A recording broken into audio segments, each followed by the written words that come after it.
काय बोलते? काही जीप का? नाहीये.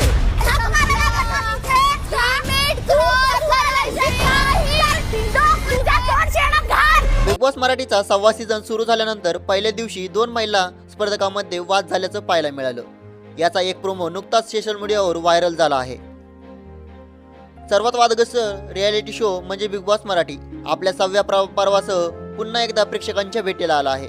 11 जानेवारी 2026 रोजी या शोचा भव्य प्रीमियर सोहळा पार पडला. रितेश देशमुखने याचा सलग दुसऱ्यांदा या शोचा सूत्रसंचालनाची धुरा सांभाळली असून आपल्या खास शैलीत त्यानं स्पर्धकांचं स्वागत केलं. बिग बॉस मराठीच्या 6व्या सीझनमध्ये कलाकार सोशल मीडिया स्टारची एंट्री झाल्यानंतर पहिल्या दिवशी घरातलं वातावरण तापलेलं पाहायला मिळालं. पहिल्या दिवशी रंगला तन्वी आणि रुचितामध्ये वाद, तर पहिल्या दिवशी तन्वी कोलते आणि रुचिता जामदार यांच्यात चांगलाच वाद झाल्याचं पाहायला मिळतंय. प्रोमोत पाहायला मिळतंय की करण सोनवणे आणि रुचिता जामदार यांच्यात गप्पा सुरू असतात. यावेळी स्विमिंग पूलबद्दल ते दोघे बोलत असतात. करण म्हणतो की आपण स्विमिंगला जातो तेव्हा थोडं पाणी पितोच ना फालतूमध्ये, असं म्हणत तो अभिनय करून दाखवताना दिसतो. यावर रुचिता देखील हसताना दिसते. इतक्यात तिथे तन्वी येते आणि म्हणते तू फालतूमध्ये म्हणू नको. यावर रुचिता प्रतिक्रिया देते की ही कधी कोण काय बोलल हेच पाहत असते, शस्त्र घेऊनच काय तयार असते. यावर तन्वी आणि रुचिता यांच्यात चांगलाच वाद होतो.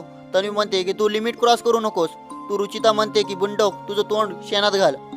असा हा पहिला दिवसाचा प्रोमो सोशल मीडियावर चांगलाच व्हायरल झाला पाहायला मिळतोय. आता बघायला नवलच वाटेल की बिग बॉसमध्ये किती धमाल होते, किती कल्ला होतो. आणि अशाच माहितीसाठी आपल्या चॅनलला लाईक, शेअर, सबस्क्राईब करायला विसरू नका.